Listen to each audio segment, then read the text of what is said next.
As the wise men learned, life is a journey.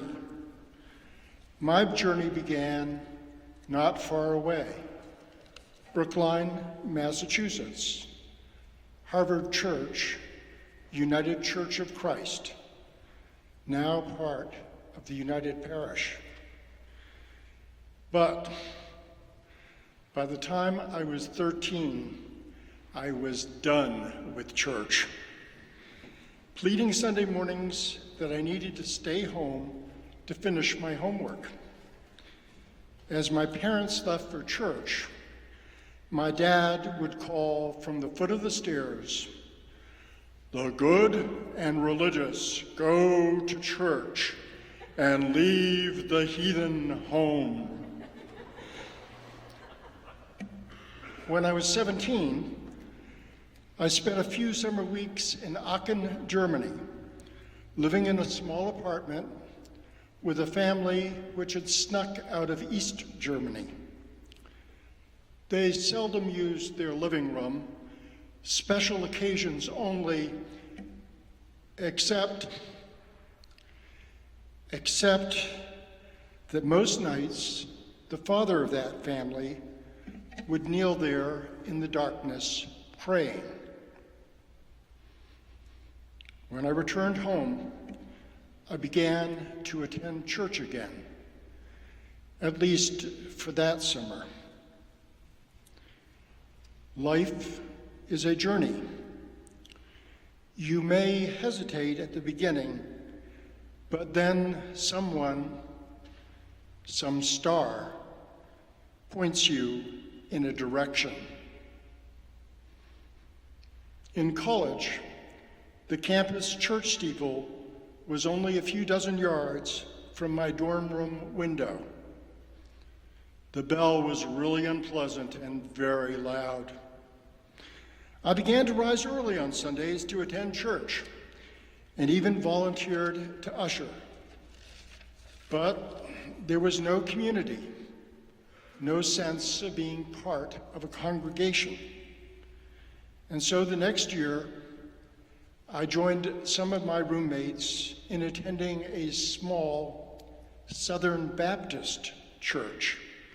All students are scientists, very close-knit and friendly, with a Bible class for college students and lunch served every Sunday after services. It was a great church where I made lifelong friends, but they graduated and moved away. In those days, there was little difference in beliefs between Old South and that particular Southern Baptist church. But their language of faith was somehow very different from mine. So in grad school, I began to look for a different sort of church, one that talked about faith and its meaning for our lives in the terms which I had learned as a child, and one with a sense of community and continuity. Life is a journey. Along the way, you find companions, walk together, and sometimes separate. But in a greater sense, those companions did not accompany you. They were a part of your journey. Old South was the third and last church I visited. My parents had known Dr. Meek, who had just retired. I ended up joining Old South in October 1974, the day Jim Crawford was installed. In 1976, Old South's stewardship campaign ambitiously decided to send visitors on one particular Sunday afternoon to every household in the church.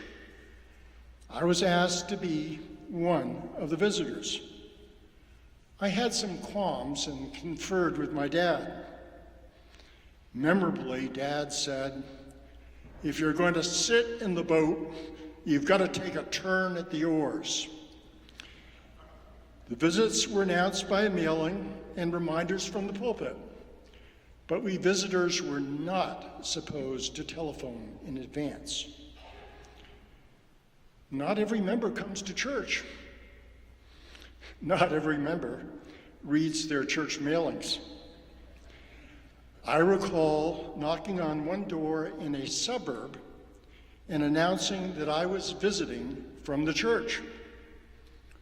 "Oh, we attend the church," the housewife who answered the door said, but added proudly, "but we actually belong to the Old South Church in Boston."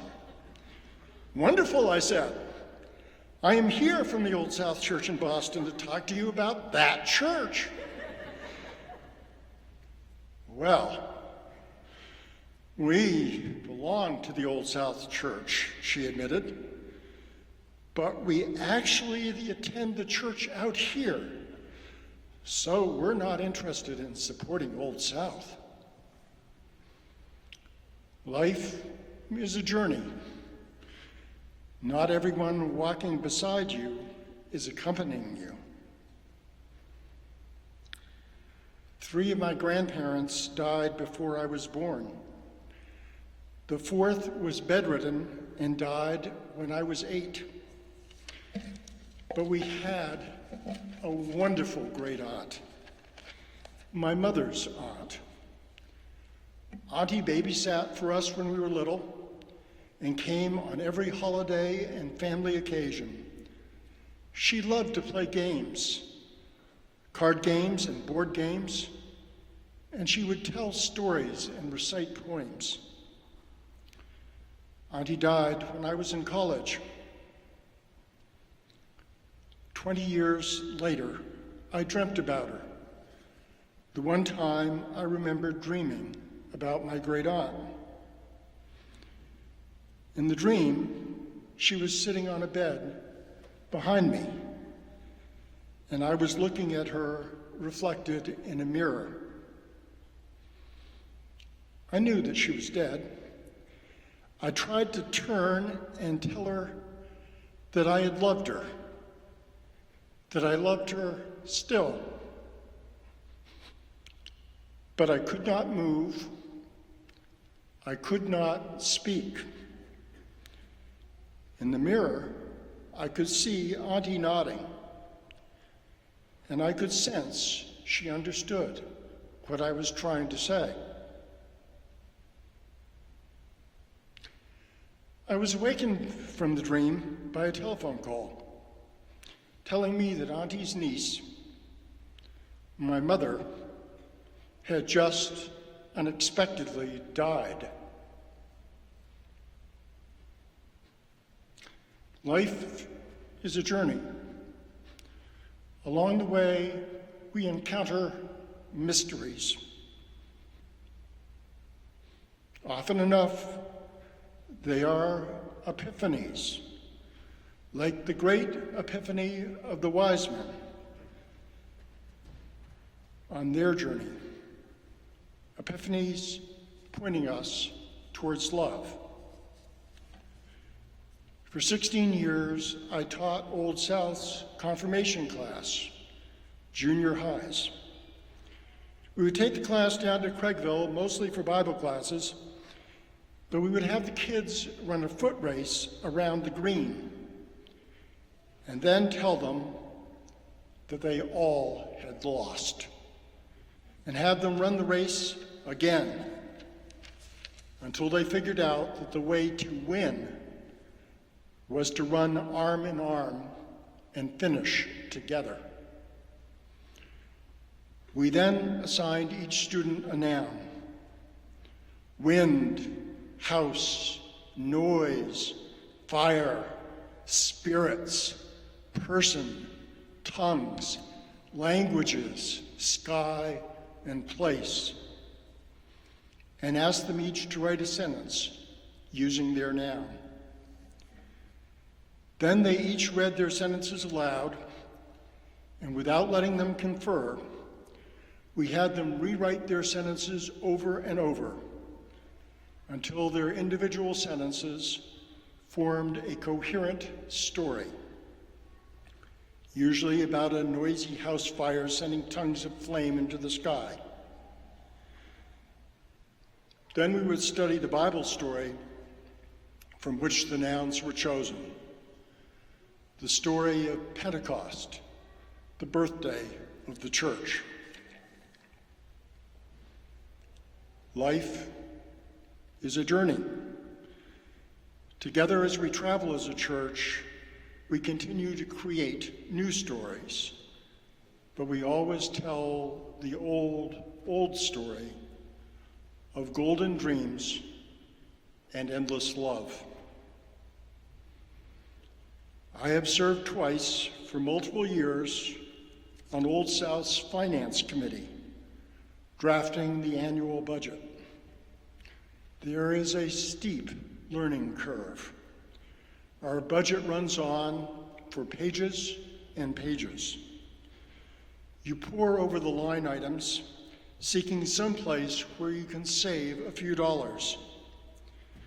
Many of the expenses are beyond your control, and they rise remorselessly year after year. Heat, electricity, insurance, and maintenance. All these expenses are necessary to leverage our tender ministries of justice and compassion. On the Finance Committee, you spend the fall months trying to find the extra money for staff raises and for expanded ministries to reflect God's love into a dark corner just beyond the reach of last year's light. Every year, it's a leap of faith, because when you draft the budget in the fall, you're not really sure what the stewardship campaign will generate. But every year, you take the leap, because the reach of love's light is limited only by how far we, this church, all of us, choose to reflect love's light. Life is a journey. As a child, I learned that my dad was mostly right, but I think his metaphor for stewardship campaigns fell short. He said, you recall, if you're going to sit in the boat, you've got to take a turn at the oars. Close. But this boat, this Old South Church, is not just for sitting. It's for moving forward.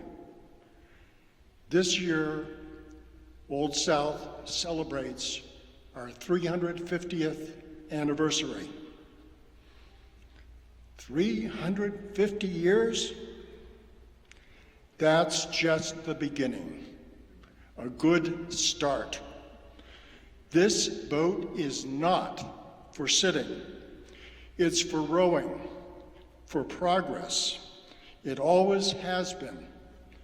We are not sitting on our oars. We never have. The Christian life is a journey.